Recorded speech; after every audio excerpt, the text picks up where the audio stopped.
Alaska is a fascinating country. It all began, well, back with the Inuit natives, but the modern history starts with the Russian colonization of the region.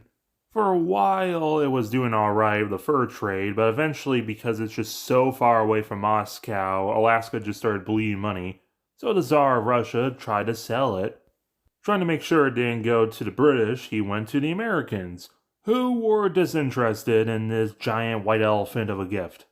Alexander II started panicking because he literally couldn't get rid of a piece of land that is comically big.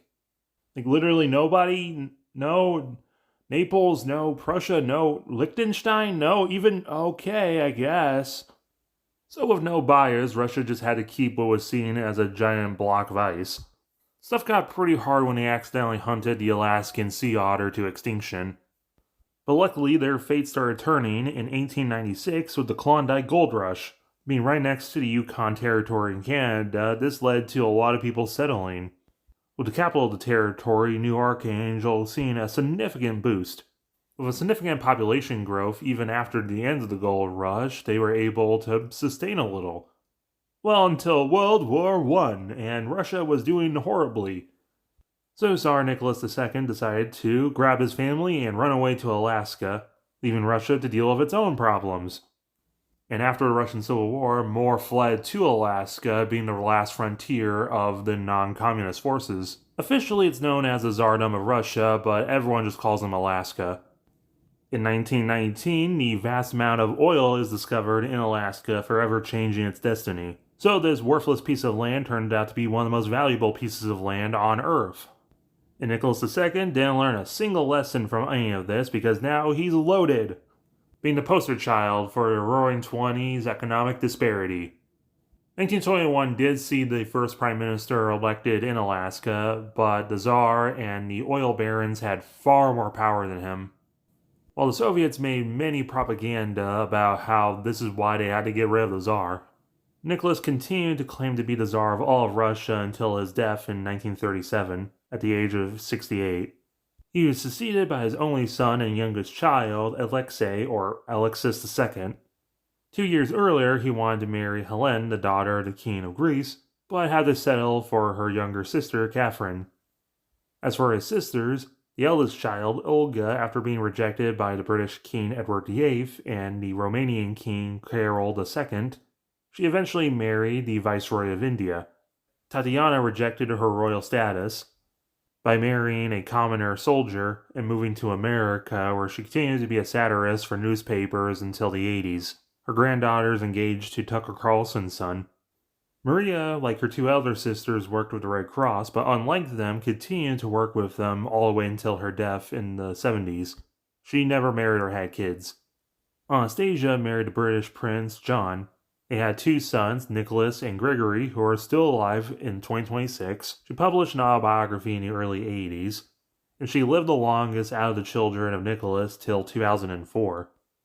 As Tsar, Alexei decided to share a lot of his wealth, choosing to give a lot of his wealth back to the nation. A lot of people thought this was a bad idea, like the famous 1938 book Atlas Shrugged. But it's pretty hard to say that's a bad thing that you get $1,000 a year just being a citizen. And all you gotta do is work and live for a year.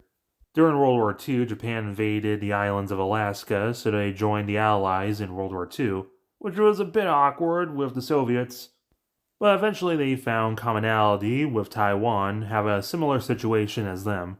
The Bering Straits became one of the most contested areas in the world, and with America putting nukes in Alaska and Turkey leading to the Cuban Missile Crisis.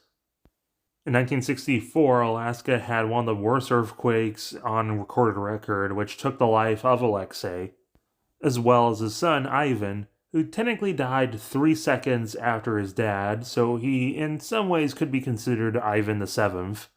But the throne passed to his only other child, Catherine the Third. Not to be confused with the Queen Mother, whose name is also Catherine. She was seen as stern but down to earth, somewhere between both her father and grandfather. Of course, being the monarch was the face of Alaska for much of our lives. It has to be the face of both good and bad, like the good of recognizing indigenous rights, renaming Mount Nicholas II to its native name of Denali, and even making the Big Dipper flag the co-official and eventually just the official flag. But was also the face of the increasing oil industry, which thought workers' rights were a secondary option, becoming a kind of early version of a Middle Eastern oil state. Her husband was even the son of an oil tycoon. Bioshock's Andrei Ryanovsky was meant to be a bit of a parody of him and the libertarian nature of Alaska. In the 90s, Anastasia's story was adapted into an animated musical, showing her life through the First World War, the exile to Alaska, through World War II, and even meeting her husband. It received positive reviews for its gorgeous animation and music, but Anastasia herself did not like it, especially making Grigory Rasputin into an evil undead sorcerer who worked with the Germans in World War II. Catherine passed away in 2019, leading to the ascension of her son, Peter IV, who is the current Tsar of Russia, or Alaska. He has two sons, the future Paul II and Nicholas, and Paul's son, Alexander, who will be Alexander IV. Catherine leaves behind two other sons, Andrew Constantine and a daughter, Elizabeth. They have their own stories, but Andrew's ones is not really good. Today, the Tsardom of Russia, or Alaska, is the 17th largest country on Earth. The capital is New Archangel, on an island, while the largest city is up in the mainland. There was calls to unite with the Russian Federation after the fall of the Soviets, and again in the early 2010s under Prime Minister Sarah Palin, but the referendum failed again, because Alaska has kind of set itself apart, especially given that they've exchanged the Cyrillic alphabet for the Latin alphabet. And it's been like this since the Klondike Gold Rush, but especially after becoming a member of NAFTA, most Alaskans are actually descendants from America or Canada. And kind of like a Swedish situation, Russian has kind of faded a lot in public, and English has become more and more dominant, to a point where most people born after the 80s speak Russian as a second language instead. But the future for Alaska is a little sketchy because the President of the United States has called for the annexation of Alaska because Fallout is sadly going to be the future. Well, let me know what you think in the comments below while smashing that like button and the subscribe button and hyping on mobile.